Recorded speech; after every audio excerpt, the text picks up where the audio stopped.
एक कहावत है, 100 जूते भी खाए और 100 प्याज भी। दिल्ली के मुख्यमंत्री अरविंद केजरीवाल पे आज ये कहावत सही सिद्ध होती है।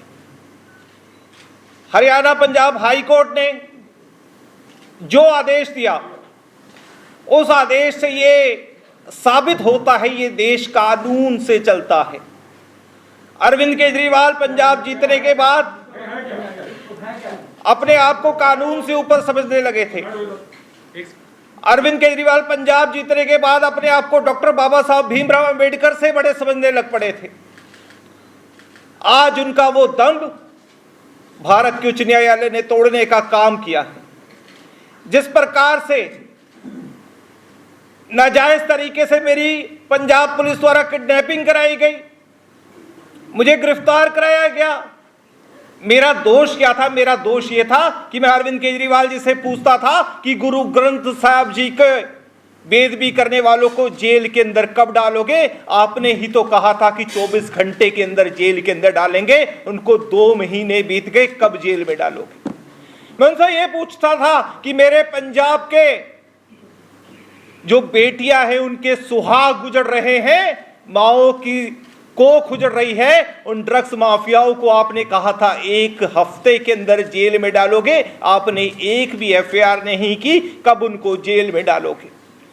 मेरा दोष यह था, मैं उनसे पूछता था जो पंजाब के अंदर अलगाववाद के नारे लगा रहे हैं, जो खालिस्तान के नारे लगा रहे हैं, वो देश तोड़ने वालों को जेल की सलाखों के पीछे कब डालेंगे? लेकिन इन दोषियों में से किसी को जेल की सलाखों में नहीं डाला गया। मुझे इस प्रकार से गिरफ्तार किया गया जैसे किसी आतंकवादी को गिरफ्तार किया जाता है। अगर मेरे खिलाफ अगर आप उस एफआईआर को देखेंगे, मैंने ये कहा था, जो उन्होंने कहा कि कश्मीर फाइल्स की फिल्म झूठी है, मैंने कहा कि अरविंद केजरीवाल जब तक इस हिंदू समाज से माफी नहीं मांगते, क्योंकि 1947 के बाद इस देश का सबसे बड़ा अगर कोई नरसंहार हुआ है तो वो कश्मीरी पंडितों का हुआ है, जहां 5 लाख लोगों को अपने घर छोड़ के जाना पड़ा। मैंने ये कहा था कि उन लोगों से माफी नहीं मांगोगे तो हम आपको चैन से जीने नहीं देंगे। क्या ये जान से मारने की धमकी होती है? मैं आप लोगों से, मीडिया के मित्रों से पूछना चाहता हूं। अगर मैं अरविंद केजरीवाल को कल को कहूं कि चुल्लू भर पानी में डूब के मर जाओ, तो वो मेरे पे एफआईआर कर देंगे कि मैंने उनको सुसाइड के लिए प्रेरित किया है। मुझे लगता है ये अरविंद केजरीवाल जो अपना दंभ दिखाना चाहते थे, जो अपना घमंड दिखाना चाहते थे, उनको हाई कोर्ट ने ऐसे करारा तमाचा मारा है कि वो कई महीनों तक अपना चेहरा दिखाने लायक नहीं रहेंगे। आज भगवंत मान की जो स्थिति हुई है, जो पंजाब पुलिस की स्थिति हुई है, वो पंजाब पुलिस कभी ऐसी थी जिसने आतंकवाद को परास्त किया था। वो पंजाब पुलिस को देश सलाम करता था, जिसने 2 दशक पुराने खालिस्तान के आतंकवाद को परास्त किया था। आज वो पंजाब पुलिस को काम क्या दे दिया गया है कि अगर कोई अरविंद केजरीवाल के खिलाफ ट्वीट करे, चाहे वो नवीन कुमार हो, चाहे वो प्रीति गांधी हो, चाहे वो डॉक्टर कुमार विश्वास हो, या कांग्रेस की नेता अलका लांबा हो, चाहे मैं हूं, उसके खिलाफ पुलिस भेज दी जाए क्योंकि उनको डर लगता है उन ट्वीट से।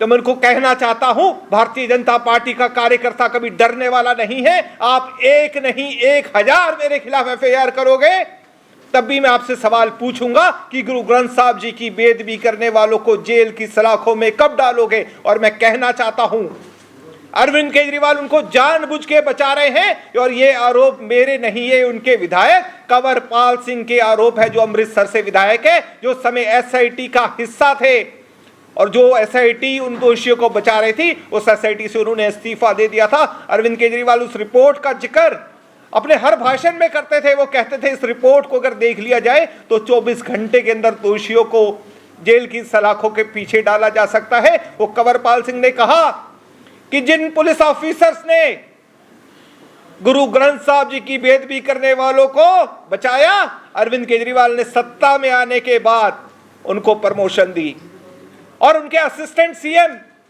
पंजाब के हाफ मुख्यमंत्री कुछ नहीं कर पा रहे हैं। आज अरविंद केजरीवाल कहते हैं उठ जाओ तो वो उठ जाते हैं, वो कहते बैठ जाओ तो बैठ जाते हैं। आज बिल्कुल एक लाचार सीएम की तरह वो काम कर रहे हैं। मैं अरविंद जी को ये कहते हुए कि देश ने, दिल्ली ने, पंजाब ने उनको जो सत्ता सौंपी थी, विकास के लिए सौंपी थी, लेकिन वो ये दिखाना चाहते हैं कि मेरे पास पुलिस आ गई है। तो मैं उनको बताना चाहता हूं, भारतीय जनता पार्टी का कार्यकर्ता लड़ेगा, और तब तक लड़ता रहेगा जब तक आपके स्तंभ को तोड़ नहीं देगा। धन्यवाद। बहुत बहुत धन्यवाद। इस विषय से संबंधित किसी का मैसेज आपकी चीज है पगड़ी, इसका अपमान किया गया, बेअदबी मामले में कोई कार्रवाई नहीं हुई। आप एक विशेष समुदाय से आते हैं, क्या वो समुदाय इसको अलग लड़ाई के रूप में कोई संघर्ष या आंदोलन करेगा? निश्चित रूप से सिखों ने भारतीय ये आम आदमी पार्टी के ऑफिस के बाहर और अरविंद केजरीवाल के घर के बाहर दोनों जगह प्रदर्शन किए। पंजाब में संगरूर में भगवंत मान के घर के बाहर प्रदर्शन किया और अल्पसंख्यक आयोग ने इसका संज्ञान लेते हुए उनको नोटिस भेजा है। मैंने उनसे निवेदन किया कि मुझे पगड़ी पहनने दीजिए, मुझे दस्तार बांधने दीजिए। हमारे सिखों में जो गुरु गोविंद सिंह जी ने रहत मर्यादा दी है, उस रहत मर्यादा के अनुसार कोई भी सिख अपने घर से नंगे सिर घर के बाहर नहीं जा सकता है। मैंने उनसे बार बार कहा। और जो पंजाब पुलिस ने वीडियो रिलीज किया, उसमें ऑडियो, अगर आप सभी चैनल्स के पास है उसमें देखेंगे, ऑडियो को गायब कर दिया है। मैं आपसे निवेदन करूंगा कि अगली बार जब आप पंजाब पुलिस के किसी अधिकारी से मिले, उनको बोले वो ऑडियो दे, उस वीडियो को ऑडियो के साथ रिलीज करें। मैं बार बार उनसे कह रहा हूं। और उनकी एक पुलिस ऑफिसर जो वहां पे थी, लेडी पुलिस ऑफिसर, उन्होंने कहा पगड़ी दस्तार बांध लेने दो, तो उन्होंने कहा कि अब इसकी दस्तार तो हम पंजाब जाके सजाएंगे। लेकिन मुझे लगता है ये पुलिस ऑफिसर्स का भी दोष नहीं है, वो क्योंकि वो दिल्ली के मुख्यमंत्री के डायरेक्शन पे ये काम कर रहे थे। उन्होंने मुझे रास्ते में कहा कि आप केजरीवाल के खिलाफ अगर बोलना बंद कर देते हैं तो ये सारे केस खत्म हो जाएंगे। हम मजबूर हैं, हम केजरीवाल के इशारे पर कर रहे हैं। हम तो देखिए छोटे मोटे ऑफिसर, हमारे हाथ में कुछ भी नहीं है। भगत जी, आपको पुलिस के जो बर्ताव किया, जो बातचीत आपके साथ, जो व्यवहार आपके साथ हुआ, इससे आपको कुछ लगा कि पंजाब पुलिस का क्या प्लान है, आपको पंजाब लेकर क्या कुछ करने का प्लान है आपके साथ? देखिए, मुझे उन्होंने यही कहा कि आप अरविंद केजरीवाल के खिलाफ बोलना बंद कर दीजिए, गुरु ग्रंथ साहब जी पर, जो बेदबी पर सवाल पूछना बंद कर दीजिए, ड्रग्स पर सवाल पूछना बंद कर दीजिए, तो ये सारे केस आपसे धीरे धीरे वापस हो जाएंगे। तो मैंने कहा कि सवाल तो मैं 1000 बार पूछूंगा, भारतीय जनता पार्टी के कार्यकर्ता आपसे सवाल पूछेंगे, आप जितने मर्जी केस दर्ज कर सकते हैं करिए। ये कहा जा रहा है कि अरविंद केजरीवाल ने आपको आम आदमी पार्टी ज्वाइन करने का ऑफर दिया था और जो ऑफर आपने ठुकरा दिया, उसके बाद ये कार्रवाई की जा रही है। नहीं, ये 2 साल पुरानी घटना है और उसमें की किसी जो कार्यकर्ता है उन्होंने मुझे उससे मिलने की बात कही थी, लेकिन मैंने उनसे कभी मुलाकात नहीं की। भगत जी, आप कह रहे हैं कि अरविंद केजरीवाल सत्ता का दुरुपयोग कर रहे हैं, वहीं आम आदमी पार्टी के राज्यसभा सांसद संजय सिंह वो कह रहे हैं कि बीजेपी पुलिस का दुरुपयोग करने वाली सबसे बड़ी पार्टी है। देखिए, जो व्यक्ति टिकट ब्लैक करता हो, मुझे लगता है उसके सवालों का जवाब नहीं देना चाहिए। आज एक बड़ा खुशी का भी माहौल है और एक बड़ी जंग जो कि अन्याय के खिलाफ, अत्याचार के खिलाफ, और एक ऐसी सरकार जिसने एक राज्य में जिसके पास पुलिस उसको मिली और उसने उसका दुरुपयोग करके पूरे देश भर में जहाँ भाजपा के कार्यकर्ता या कोई ऐसे लोग जो अरविंद केजरीवाल सरकार के खिलाफ उसकी पोल खोलते हो, पुलिस का दुरुपयोग करके उनको झूठे मामले में बंद करने की साजिश रचने का काम किया हो, उस बड़ी जंग में हमारे साथी भाई तेजेंद्र बग्गा जी को भारतीय जनता पार्टी दिल्ली प्रदेश के अध्यक्ष श्री राजेश गुप्ता जी के नेतृत्व में जिस प्रकार से एक जीत मिली है, उस जीत का एक जश्न भी है, खुशी भी है और एक कड़वा अनुभव भी है। इस महत्वपूर्ण प्रेस वार्ता में हमारे प्रदेश अध्यक्ष श्री राजेश गुप्ता जी, दिल्ली के लोकप्रिय सांसद भाई प्रवेश वर्मा जी, भारतीय जनता युवा मोर्चा के राष्ट्रीय सचिव और दिल्ली भारतीय जनता पार्टी के प्रवक्ता भाई तेजेंद्र बग्गा, दिल्ली में मीडिया रिलेशन विभाग के प्रमुख भाई हरीश जी और मेरे सहयोगी सह प्रमुख हरिहर जी मौजूद है। मैं आदरणीय आदेश जी से निवेदन करूंगा। आज कार्यालय में तेजेंद्र पाल सिंह बग्गा जी जो यहाँ आए हैं, मैं उनका बहुत हार्दिक अभिनंदन और स्वागत करता हूँ। यहाँ पर मैं माननीय अदालत का बहुत हृदय की गहराइयों से धन्यवाद करता हूँ। उन पार्टी के सभी शीर्ष नेतृत्व को भी धन्यवाद करता हूँ जिन्होंने समय रहते हम लोगों को मार्गदर्शन दिया और इसके साथ ही साथ दिल्ली पुलिस और हरियाणा पुलिस के न्यायपूर्ण कार्रवाई का भी मैं धन्यवाद करता हूं और करोड़ों कार्यकर्ताओं का जिन्होंने इस न्याय की लड़ाई में प्रत्यक्ष या अप्रत्यक्ष रहकर इस न्याय की लड़ाई का साथ दिया है। देश की जनता ने भी साथ दिया है। आज की प्रेस वार्ता इसलिए नहीं है कि तेजेंद्र पाल सिंह बग्गा को सिर्फ राहत मिली है, सिर्फ इस बात की खुशी नहीं है कि वो पंजाब पुलिस के द्वारा जेल जाने से बच गए हैं, क्योंकि भारतीय जनता पार्टी का कार्यकर्ता कभी न जेल जाने से डरता है, न संघर्ष से डरता है, न धमकियों से डरता है। सिर्फ जो लड़ाई थी और जो लड़ाई है और जिस लड़ाई की शुरुआत, जिस झूठ की शुरुआत, जिस षड्यंत्र की शुरुआत अरविंद केजरीवाल ने इंद्रप्रस्थ दिल्ली की धरती पर की है, वो महाभारत की लड़ाई जो 5000 साल पहले हुई थी, वो आज फिर शुरू हो गई है, जिसका अंत, जिसका पहला अंत कुरुक्षेत्र में कर दिया है, जिसके लिए पार्टी के हमारे राष्ट्रीय नेतृत्व गृह मंत्री जी, उनको धन्यवाद करता हूं कि उन्होंने कृष्ण की भूमिका अदा की। और तेजेंद्र पाल सिंह बग्गा ने उसमें झुके नहीं। पार्टी के कार्यकर्ता चाहे कितनी भी धमकियां आए, चाहे कितने भी नोटिस आए, फरमान आए, उनसे डरेंगे नहीं, झुकेंगे नहीं, रुकेंगे नहीं और थकेंगे नहीं। मैं आज अरविंद केजरीवाल जी से कहना चाहता हूं कि आप तो राजनीति को बदलने आए थे, आप राजनीति में खुद ही बदल गए हो। आप राजनीति का चेहरा बदलने आए थे, आपने अपना चेहरा बदल लिया है। राजनीति के अंदर आप चरित्र बदलने आए थे, आपने अपना ही चरित्र बदल दिया है। लोग कहते हैं, पुरानी कहावत है, जब किसी को किसी के चरित्र, चेहरा, चाल के बारे में पता करना हो तो उसको ताकत और पैसा दे दो, ताकत और पैसे की ताकत दे दो, तो उसका असली चेहरा सामने आ जाता है। आज केजरीवाल का असली चेहरा, असली चाल, असली चरित्र सामने आ गया है। जब उनको पंजाब पुलिस की ताकत मिली तो उस ताकत का बेजा इस्तेमाल कर रहे हैं। वो चाहते तो पंजाब पुलिस का इस्तेमाल ड्रग माफिया को गिरफ्तार करके उनके खिलाफ कार्रवाई करने के लिए कर सकते थे। वो चाहते तो वही कुलजिंदर सिंह संधू जो यहाँ पकड़ने के लिए तेजेंद्र पाल सिंह बग्गा को आया था, जो ड्रग माफिया का सबसे ज्यादा संरक्षण करता वहाँ पंजाब में डीएसपी के रूप में काम करता था, जिसको सब इंस्पेक्टर से डीएसपी प्रमोट करने का काम पंजाब के अंदर अरविंद केजरीवाल की सरकार आने के बाद किया। वो ड्रग माफिया को पकड़ने की बजाय उसी ड्रग माफिया जो सबसे बड़ा ड्रग लॉर्ड है, उसके कहने पर कुलजिंदर सिंह को जो नाम बदल कर केएस संधू करके जो बग्गा को पकड़ने आया था, ये केजरीवाल ने किया है। वो चाहते तो पंजाब पुलिस, पंजाब की सरकार का इस्तेमाल वहाँ की अलगाववादी, सिख अलगाववादी, आतंकवादी गतिविधियों को लगाम करने के लिए करते। वो चाहते तो वहाँ गैंगस्टर जो बढ़ रहा है उसको समाप्त करने के लिए पंजाब पुलिस का इस्तेमाल करते, लेकिन नहीं किया।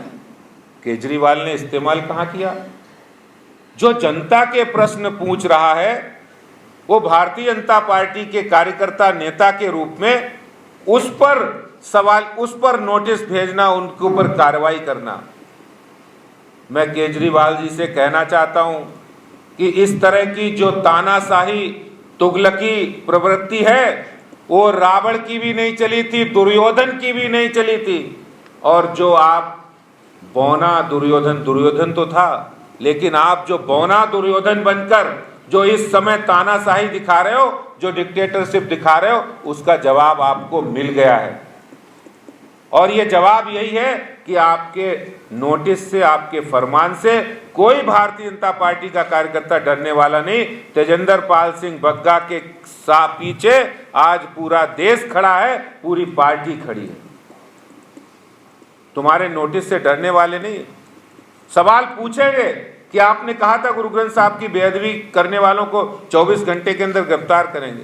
सवाल पूछेंगे कि आपने कहा ड्रग माफिया को कंट्रोल करेंगे, क्यों नहीं किया। सवाल यह भी पूछेंगे कि आपने पंजाब में किसानों को मुआवजा क्यों नहीं दिया। सवाल ये भी पूछेंगे कि दिल्ली विधानसभा के समय को बर्बाद करने के लिए आपने किसानों के लिए, पंजाब के किसानों के लिए एक दिन विधानसभा बुलाई थी, लेकिन उसके बाद क्या किया? 56 दिन हो गए सरकार को। आपने विधानसभा में ही कहा था दिल्ली में आयुष्मान योजना लागू करेंगे। सवाल पूछेंगे, तुम में हिम्मत है तो उस सवाल को रोक कर दिखाओ। सोशल मीडिया पर भी पूछेंगे, मीडिया पर भी पूछेंगे और दिल्ली और देश की जनता के बीच पूछेंगे। इसलिए आज की प्रेस कॉन्फ्रेंस में ज़्यादा लंबी बात नहीं करूंगा, लेकिन ये केजरीवाल जो तानाशाही और जो लोकतंत्र, जो जिस तरह तुगलकी फरमान उन्होंने जारी किया, और हद तो तब हो गई जब उन्होंने पंजाब पुलिस को फरमान दिया कि जैसे हो बग्गा को आप घसीट कर लेके आओ। पगड़ी पहनने का अवसर नहीं दिया, टर्बन बांधने का मौका नहीं दिया। एक सिख के लिए सबसे बड़ा जो गौरव होता है वो उसकी पगड़ी होती है, और उस पगड़ी को भी आपने पहनने का मौका नहीं दिया।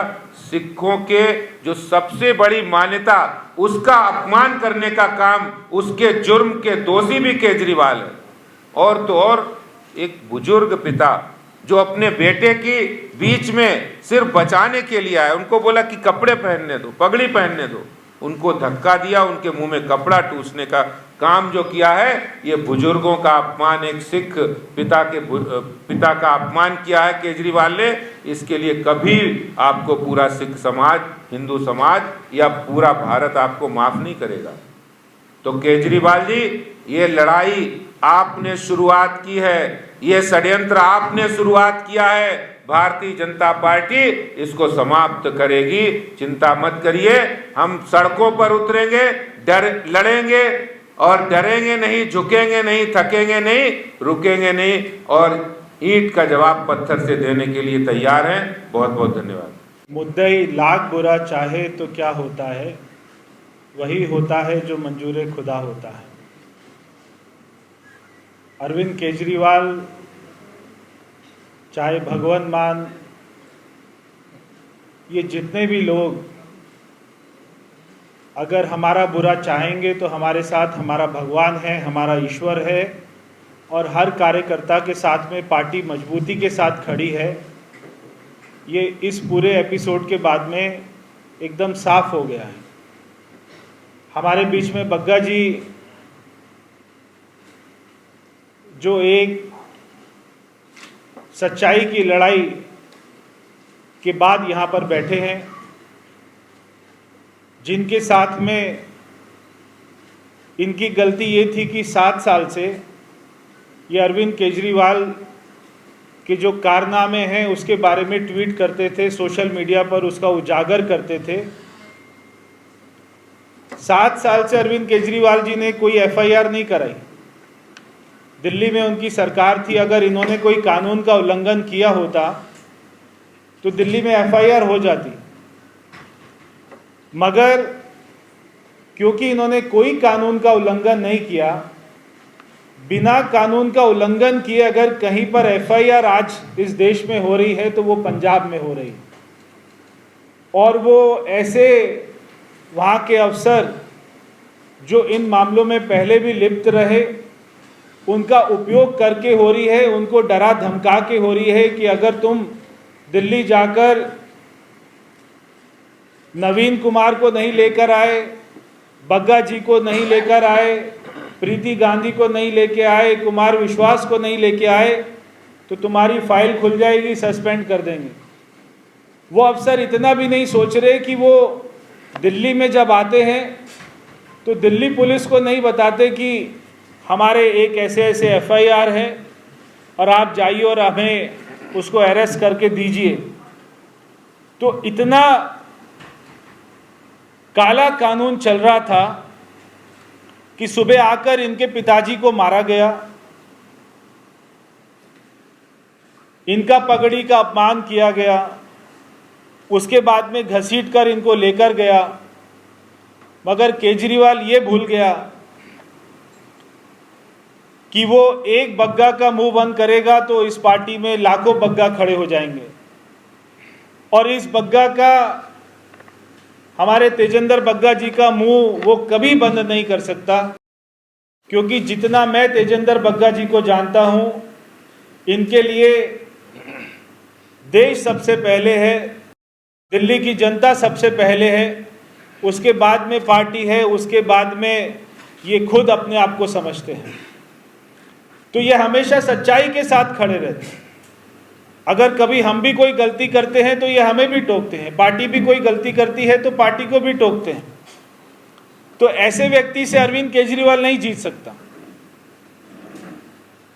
आज जो पंजाब में खालिस्तान दोबारा से जिंदा हो गया है, वहां पे ग्रेनेड अटैक हो रहे हैं, वहां के टीचर्स को सैलरी नहीं मिल रही है, रोज एक इंटरनेशनल खिलाड़ी का मर्डर हो रहा है, जो गुरु ग्रंथ साहिब की जिन्होंने बेद भी करी उनको पकड़ा नहीं जा रहा, और आज वहां की पुलिस क्या कर रही है, ये सारे काम छोड़कर बग्गा जी को ढूंढ रही है। बग्गा जी को अरेस्ट करने के लिए 1 नहीं, 4 नहीं, 10 नहीं, 50 पुलिस वाले, और ऐसी गाड़ियों में आए। पंजाब पुलिस की गाड़ियां नहीं थी,